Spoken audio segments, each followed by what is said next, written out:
கர்த்தருடைய பரிசுத்த நாமத்திற்கு மகிமை உண்டாவதாக. என்னுடைய அன்பு தகப்பனுடைய நித்திய ராஜ்ய பயணமதிலே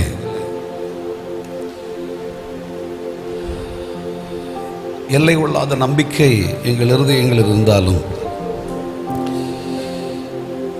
எங்களுடைய தகப்பன் என்பதை விட ஒரு ஆசிரியர், ஒரு வேதாகம கலாசாலை, ஒரு நற்பிதா அப்பாவை பற்றி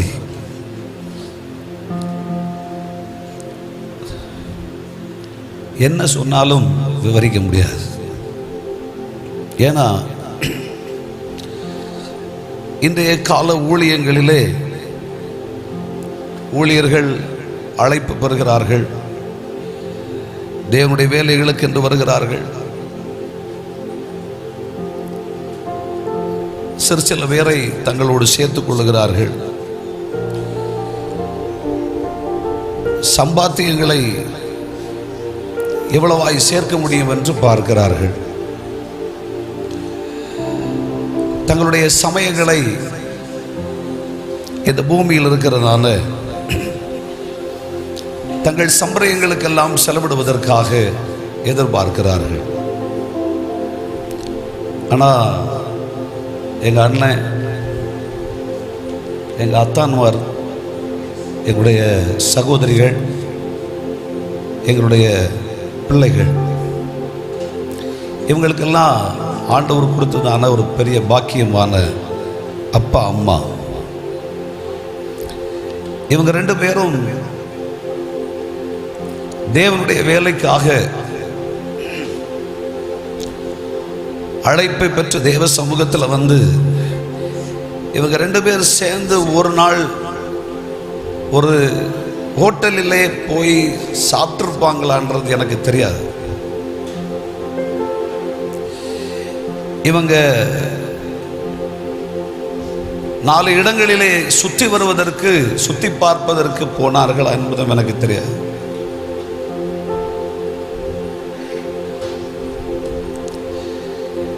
ஏன்னா எங்க அப்பா அவனுடைய சிந்தையெல்லாம் வீணா பணத்தை செலவழிச்சு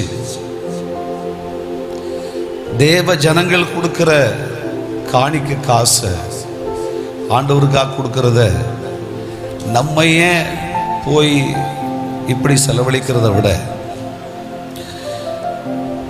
இங்க இருக்கிற எங்க எல்லாரை விடவும் அதிகமாய் எஸ்ஐஏஜி சதன் டிஸ்ட்ரிக்டை தன்னுடைய மூத்த பிள்ளையாக இதயத்தில் வச்சிருந்தார். வைத்துக்கொண்டு முதல் இடம் எங்க யாருக்கு பள்ளிக்கூடங்களோ கல்லூரிகளோ எங்களுடைய வாழ்வு நிலைகளோ இதெல்லாம் 2வது காரியம். ஆனால் சதர்ன் டிஸ்ட்ரிக்ட்ல தேவனுடைய ஊழியங்களை ஸ்தாபிப்பது,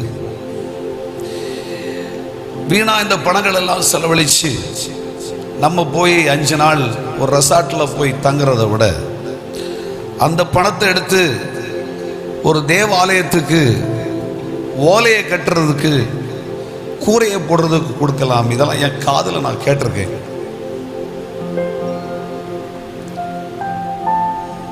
அதுபோல வேதாகம கலாசாலை எங்க அப்பா எவ்வளவு சிரமப்பட்டு துவங்கினார்கள் என்பது எங்களுக்கு தெரியும். எஸ்ஐஏஜி தென் பிரதேசத்தில் ஒரு பைபிள் ஸ்கூல் வேணுன்றதுக்காக பெரும் தலைவர்களும் பெரும் முதலிகளும் இருந்தவர்களிடத்தில் பேச முடியாது. அவர்கள் அவ்வளவு கௌரவசாலிகளாக இருந்ததுனால அவங்கள்ட்ட எல்லாம் பேச முடியாது. ஆனால் எந்த மனுஷனையும் சேலஞ்ச் பண்ணி பேசக்கூடிய ஒரு சக்தி எங்கள் அப்பா ஆண்டவர் கொடுத்திருந்தார். ஒரு தைரியசாலி. எங்கேயும் எதையும் எப்பொழுதும் சமாளிப்பதற்குரிய கிருபை ஆண்டவர் அவருக்குள்ள வச்சிருந்தார். ஒரு நல்ல நீதிமான், ஒரு பரிசுத்தவான். அவர் அந்த வேதாகம கலாசாலைக்கு பலமுறை கேட்டும் வாய்ப்பளிக்காததுனால சொல்லிட்டு கடைசி ஒரு வார்த்தை சொல்லிட்டு புறப்பட்டார். துண்டு ரோட்டோரத்தில் விரிச்சாவது பிச்சை எடுத்தாவது நான் ஒரு பைபிள் ஸ்கூல் சதர்ன் டிஸ்ட்ரிக்ட்ல உருவாக்குவேன் என்று சொல்லிவிட்டு புறப்பட்டு வந்தார். புறப்பட்டதோடு தன்னுடைய வேலையை நிறுத்தவில்லை. களியக்காவளை சபை முதல் கன்னியாகுமரி வரைக்கும் இருக்கிற எல்லா சபைகளிலும் இருக்கிற இடங்களிலே அந்த பணிவிடைக்காக அந்த பைபிள் ஸ்கூல் ஆரம்பிச்சு அந்த பைபிள் ஸ்கூல்ல படிக்கிற மாணவர்கள் போதகர்களுக்கு சாப்பாடு கொடுக்கிறதுக்காக எங்க அப்பா அரிசியை சுமந்துட்டு பைக்ல போனா பெட்ரோல் ஆயிரும்னு சொல்லி பஸ்ஸில் ஏறி புறப்பட்டு வந்திருக்காங்க. அதெல்லாம் என் கண்ணால பார்த்துருக்கு. எங்க எல்லாருக்கும் தெரியும். அவ்விதமாய் ஒரு பைபிள் ஸ்கூல் சதர்ன் டிஸ்ட்ரிக்ட் என்றதான ஒரு அமைப்பு பல பக்த பரிசுத்தவான்கள் உருவாக்கி கொண்டு வந்தாலும் SIAC all India assemblies of God அச்சப்படக்கூடிய, கேள்வி கேட்கக்கூடிய, திரும்பி பார்க்கக்கூடிய நிலையில் சதர்ன் டிஸ்ட்ரிக்டை கொண்டு வந்து நிறுத்தின ஒரு பக்தன், ஒரு தேவ மனுஷன் இன்றைக்கு தான் நம்பிக்கை வைத்ததான தேவ சமூகத்தில் சேர்க்கப்பட்டிருக்கிறார். என்னுடைய அப்பாவுடைய உழைப்புன்னு சொல்றது சொல்லி மிகையாகாது.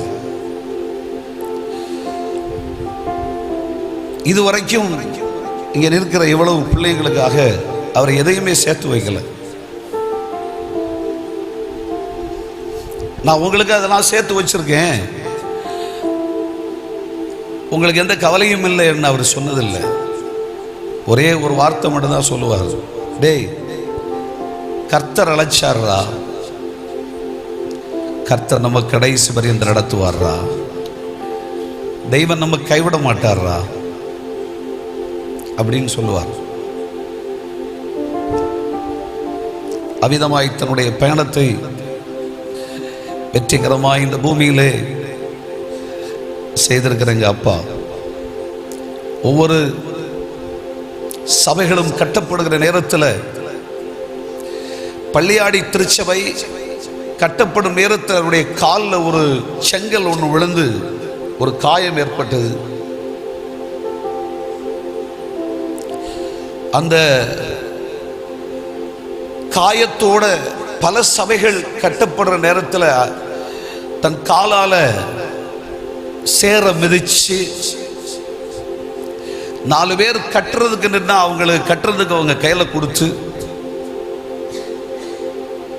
தேவாலய ஓலை கட்டப்படுகிறது என்றால் அதுல ஏறி உட்கார்ந்து, நல்லா ஞாபகம் இருக்குது, மருதங்கோடு சபை,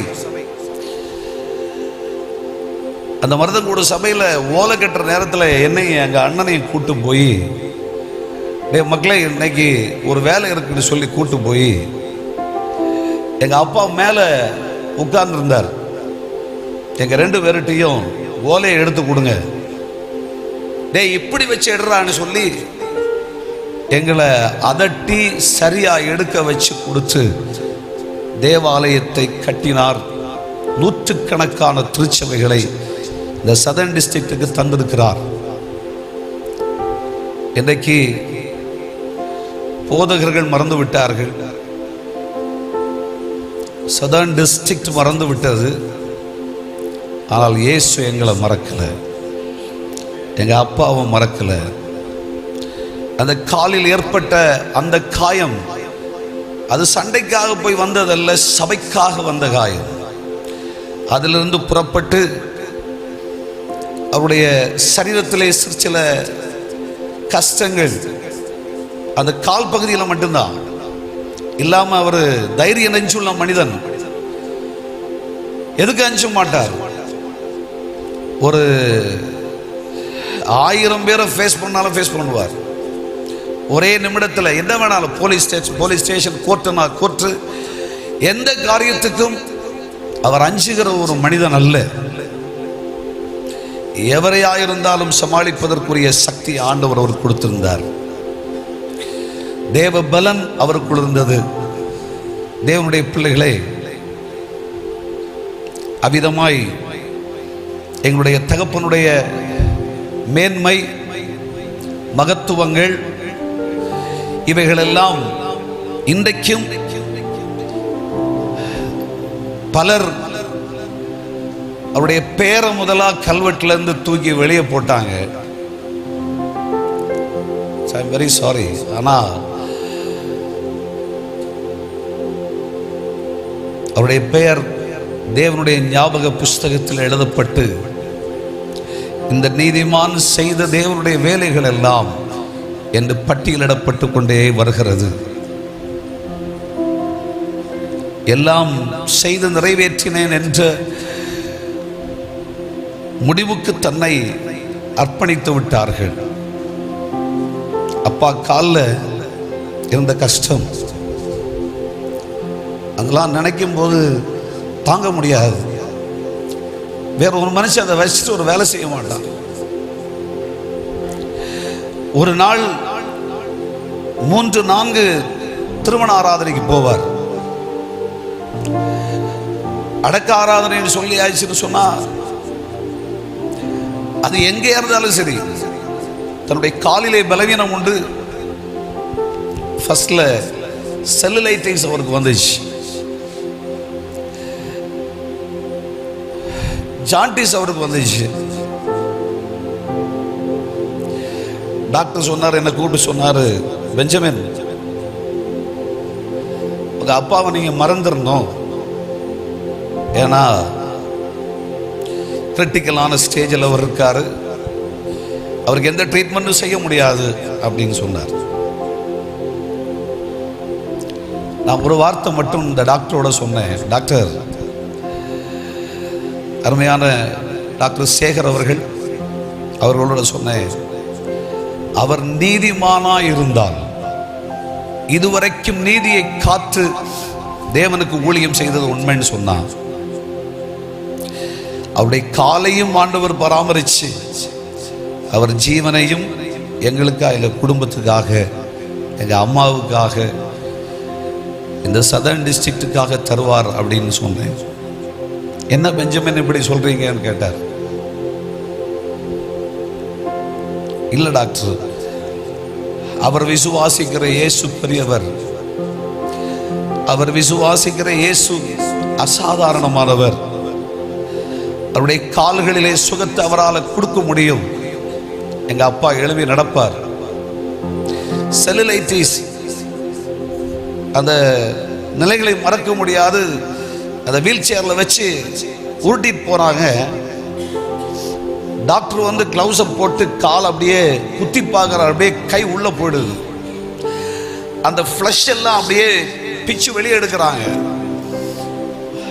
நான் அப்பா கட்டி பிடிச்சிட்டு கேட்டேன், எப்பா வலிக்குதான்னு கேட்டேன். இல்லை மகளே, இதெல்லாம் ஒன்றும் இல்லடான்ட்டார். ஏன் இதயம் சாகுது. ஆனா அவர் சொன்னாரு, டேய் இதெல்லாம் ஒன்றும் இல்லடா, நீ ஒன்றும் வருத்தப்படாத. அற்புதமாய் எங்க எல்லாருடைய ஜெபத்தை கேட்டு ஆண்டவர் இந்த காலை முறித்து போடாமல், நீதிமானுடைய எலும்புகள் ஒன்று முறிக்கப்படுவதில்லை, அந்த காலை திரும்ப தந்தார். அப்பாக்கு ஜாண்டிஸில் அது சுகத்தை கொடுத்தார், மறுஜீவன் ஆண்டவர் கொடுத்தார்.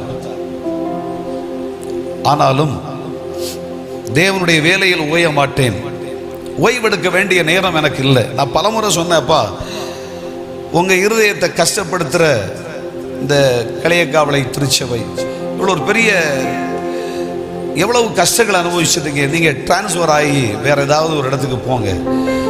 சொல்லுவார், டேய், தேவனுக்காய் பாட அனுபவிக்கவும் கஷ்டப்படவும் சிரமப்படவும் சிலுவை சுமக்கதானா ஊழியத்துக்கு வந்திருக்கோம்.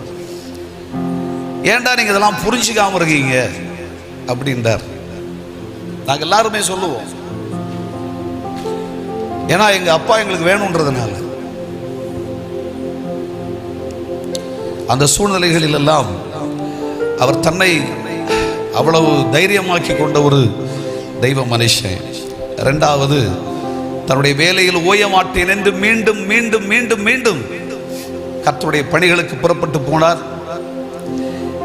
நாங்க பெரிய கோடீஸ்வரர்கள் ஒன்றும் கிடையாது. எங்க அப்பா ஜோசப் தாத்தா அவங்க ஒரு பெரிய பண்ணையர், அவங்க ஐரியன்புரத்தில். எங்க அம்மாவுடைய அப்பா நெகேமியா, அவங்க ஒரு புதுக்கடையில் ஒரு பெரிய பண்ணையர். அவங்க 2 பேரும் சுவிசேஷத்துக்காக தகப்பனும் தாயும் என்கிற உறவை தூரமாக்கி விட்டு புறப்பட்டு வந்தவர்கள். அருமையான அப்பாட்ட பலமுறையும் நாங்கள் எல்லாரும் சேர்ந்து சொல்லுவோம். இந்த பச்சை பிள்ளைகள் கூட சொல்லுவோம், வேண்டாம் தாத்தா, போக வேண்டாம்.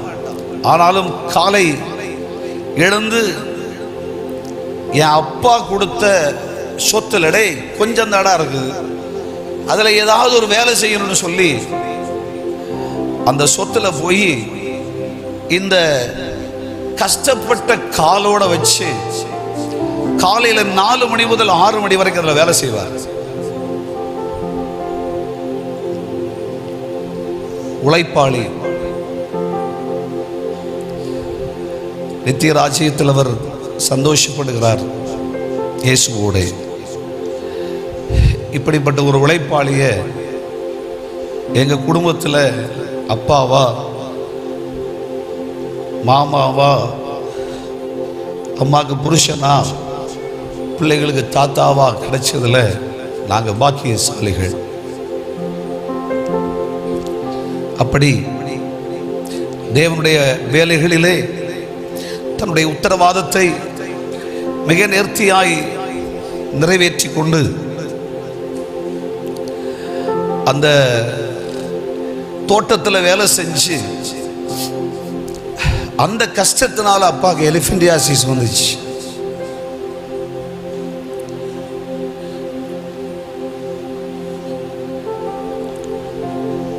எனக்கு மறக்க முடியாத ஒரு சம்பவம்.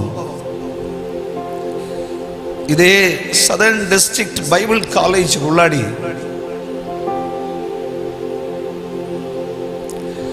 எங்க அப்பா டிஸ்ட்ரிக்ட் சூப்பரண்டா இருக்கார். இந்த கமிட்டில இருந்த ஒருத்தர் வந்து சொன்னாரு, புள்ளியோடு இருக்காய், அவரோடு இருப்பதற்கு ரொம்ப நாத்தமா இருக்கு. ஏன்னா அவர் கால் இருந்த எலிஃபென்டியாசிஸ். எங்க அம்மா காலையில் எழுந்து அந்த காலை கட்டி கொடுப்பாங்க. அதை அப்படியே எடுத்துட்டு இரவு வரைக்கும் சிரமம் பாராமல் வேலை செய்வார். திருப்பி ஒரு சர்ஜரி, மீண்டும் அப்பா இனியாவது கொஞ்சம் பொறுமையா இருப்பான்னா, இல்லை மக்களே, நான் சாகிற வரைக்கும் ஆண்டவருக்கு வேலை செய்யணும்டா. அப்பாவுக்கு ஒரு பெரிய ஆசை என்னன்னா, ஒரு நல்ல ஆராதனையை நடத்தி முடிச்சு ஆசீர்வாதம் சொல்லி அல்லேலூயா சொல்ற நேரத்தில் எனக்கு ஜீவன் போணும் அப்படின்னு சொல்லுவார். ஏதோ சில காலங்கள் எங்களுக்காக வேண்டி ஆண்டவர் அப்பா விருப்பத்தை கூட மாற்றி வச்சுட்டு, ஏன்னா எங்க அப்பா இந்த படுக்கையில் ஆகிறதுக்கு முன்னாடி எங்க அப்பாவை நாங்க யாரும் தொட மாட்டோம். ஏன்னா அவர் ஒரு சிங்கம் மாதிரி. நம்முடைய டிஸ்ட்ரிக்ட் எல்லாம் வந்து சந்திச்ச மிஷனரி டேவிட் கிராண்ட் அவர்கள் சொல்லுவார்கள், Devadasan is a line of southern district. எங்கோ இருந்த ஒரு மனுஷனுடைய இதயத்தில் அவர் ஒரு சிங்கம். எங்க வாழ்க்கையில் அப்படிதான். நாங்கள் எல்லாருமே எங்கள் மூத்த அத்தான் வந்த பிறகுதான் கொஞ்சம் ஃப்ரீயாக அவங்களோட நாங்கள் பரிமாறுவோம். அதுபோல் என்னுடைய கடைசி 2 தங்கச்சிமார் வந்த பிறகுதான் அவங்க கொஞ்சம் அப்பாட்ட போய் பேசுவாங்க. நாங்கள் யாரும் அவங்களோட ஏற்று பேச மாட்டோம். 7 பிள்ளைகளிலே அதிகமாய் அதை சொல்ல முடியாது. ஒரு யோசேப்பை போல என் மேல ரொம்ப ஸ்நேகம். அடிச்சாலும் என்னை பற்றி ஒரு பெரிய எதிர்பார்ப்பு அப்பாவுக்கு இருந்துச்சு. எங்கள் எல்லாரை பற்றி எதிர்பார்ப்பு உண்டு என்றாலும், ஏன்னா நான் அந்த மாதிரி ஒரு நீதிமானுக்கு பிறந்த பிள்ளையாக இருந்தாலும் ஒரு ஊதாரியா உலகத்தில் போனதுனால இவர் எப்படி திரும்பி வருவான் என்று காத்து கொண்டிருந்த காலங்கள், சமயங்கள். அப்படிப்பட்ட நிலைகளையெல்லாம் எங்க அப்பா சந்திச்சு எங்க குடும்பத்துக்கு ஒரு சிங்கமானா, சிங்கம் இருக்கிற இடத்துல யாரும் சார முடியாது, சேரவும் முடியாது. அது எந்த காற்றையும் எந்த சக்தியும் எதிர்கொள்ளும் தானே. எங்க அப்பாவை நாங்க தொட்டு கூட பார்த்ததில்லை. ஆனா அதுக்கு பிறகுதான், ஏன்னா அவர் யார் உதவியும் நாட மாட்டார். ஒரு ஸ்டெப்ஸ்ல இருந்து கூட பிடிச்சு கீழே விடட்டும், கையை பிடிச்சா விடுங்க பிரதர்னு சொல்லுவார். அப்படிப்பட்ட எங்களுடைய தகப்பன் எங்களுக்காக வேண்டிதான். நாங்க தான் கேட்டு வாங்கணும். அப்பாக்கு ஸ்ட்ரோக் வந்த நேரத்தில்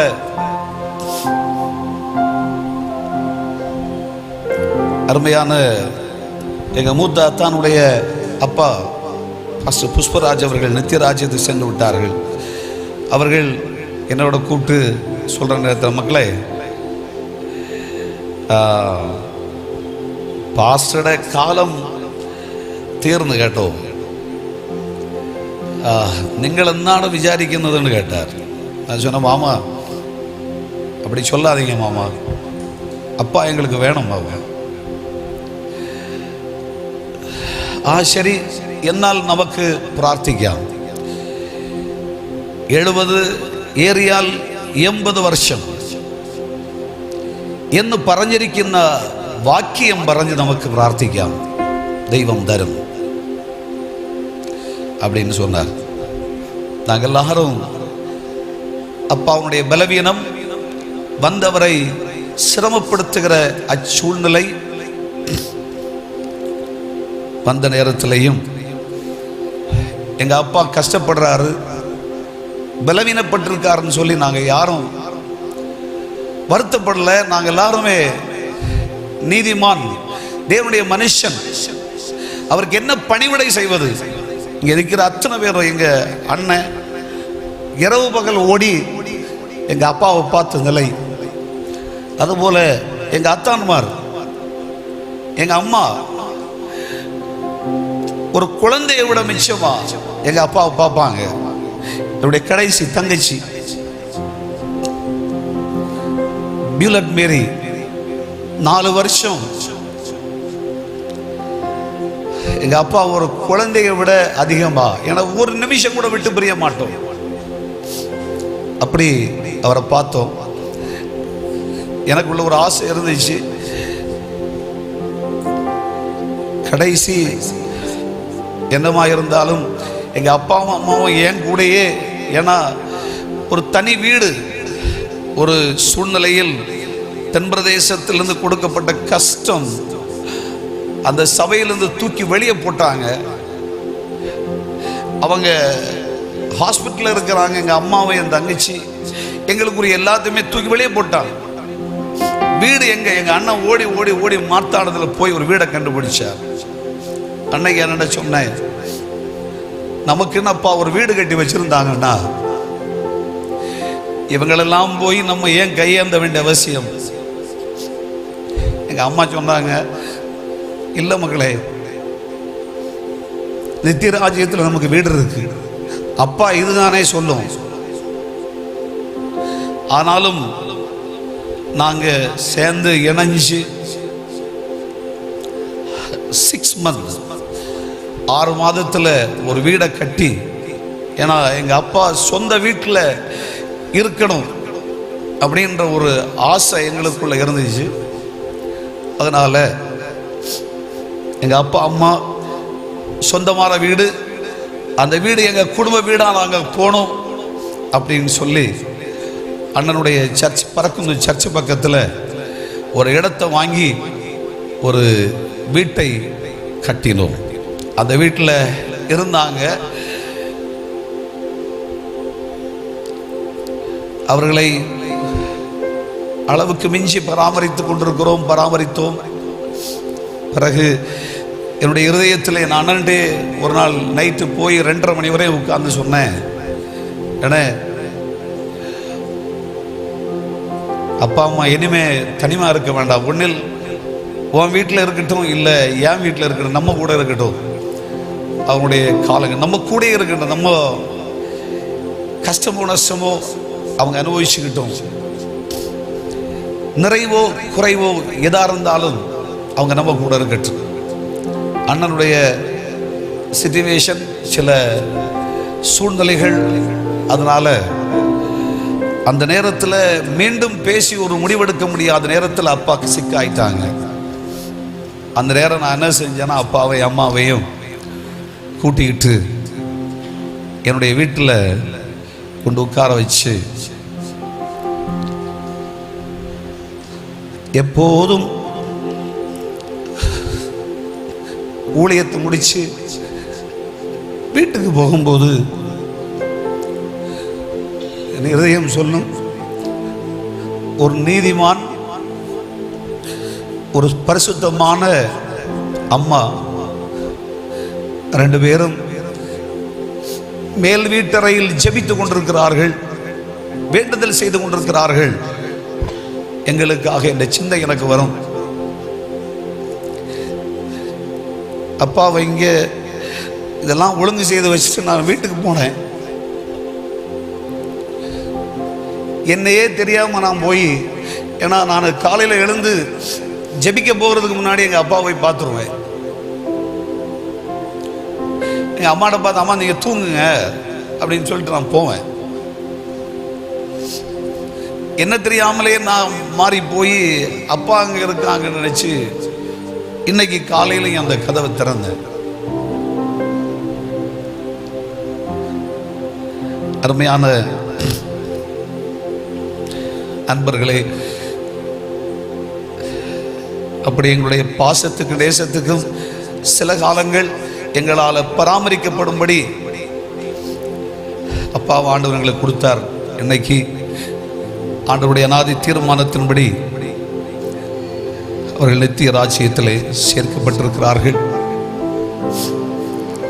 உத்தமனும் சன்மார்க்கனும் பொல்லாப்புக்கு விலகினவனும் தேவனுக்கு பயப்படுகிறவனும் ஆகிய யோபு தன் புஸ்தகத்தில் எழுதியிருக்கும் பொழுது 5ஆம் அதிகாரத்தில் அதனுடைய 26வது வசனம் நினைக்கிறேன், தானியும் அம்பாரத்தில் சேர்க்கப்படுவது போல முதிர் வயதிலே நீர் கல்லறையில் சேர்க்கப்படுவீர். இது ஒரு அற்புதமான, எங்க அப்பா ஒரு நிறைந்த தானியம், சுவை உள்ள தானியம். ஏற்ற காலம் வந்தது என்ற உடனே அம்பாரத்தில் சேர்க்கப்படுவது போல சேர்க்கப்படுவதற்கு தேவன் அழைப்பு கொடுத்தார். தேவனுடைய அழைப்பை மறுத்து எதுவும் செய்ய முடியாது. நாங்கள் அனைவரும் எங்க அப்பாவை இழந்து எல்லையில்லாத மன கஷ்டம். அப்பாவுக்கு 81 வயசு ஆயாச்சு. இவ்வளோ வயசாச்சு, எங்களை விட்டு போகணும் அப்படின்னு நாங்கள் யாருமே நினைக்கல. இன்னும் கொஞ்ச நாள் கூட அப்பா இறந்துட்டாருன்னா சரி, நாங்கள் எல்லாரும் ஆசீர்வதிக்கப்பட்டு தேவனால் உயர்த்தப்படுவதை இன்னும் கொஞ்சம் பார்த்துட்டாங்கன்னா அப்படின்ற ஒரு ஆசை எங்களுக்குள் இருந்தது. ஆனால் கர்த்தரோ தனக்கு பிரியமான முத்தாகிய தன் சொத்தாகிய தன் பார்வைக்கு அழகுள்ள தன் தோட்டத்தின் பூவாய் ஆண்டவர் தனக்கென்று பறித்து கொண்டார் என்பதிலே நாங்கள் எங்களை ஆற்றிக் கொள்கிறோம். மனதார எங்கள் அப்பாவோட ஒத்துழைத்ததான அனைத்து ஊழியர்கள் எல்லாருக்கும் நன்றி சொல்றேன். எங்க அப்பாவுக்கு ஒரே கடைசி ஆசை என்ன தெரியுமா? நாங்கள் எல்லாரும் மெர்சிடிஸ் பென்ஸ் வாங்கி இல்லை ஆடி கார் வாங்கி இல்லை கோடியை கட்டி வாழணுன்றதில்லை. கடைசி அப்பா சொன்ன வார்த்தை தெரியுமா? 2013 தகாத ஒரு காரியத்துக்காக இந்த சதர்ன் டிஸ்ட்ரிக்ட் என் மூத்த பிள்ளடா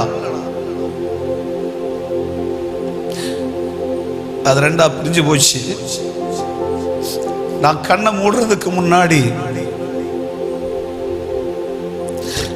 அது ஒன்றாய் சேர்ந்து ஆண்டவரை மகிமைப்படுத்தணும் அப்படின்னு நான் எதிர்பார்க்கிறேன்ட்டு ரொம்ப ஆசைப்பட்டாங்க. இன்றைக்கு அப்பாவுடைய நித்திய பயணமாகிலும்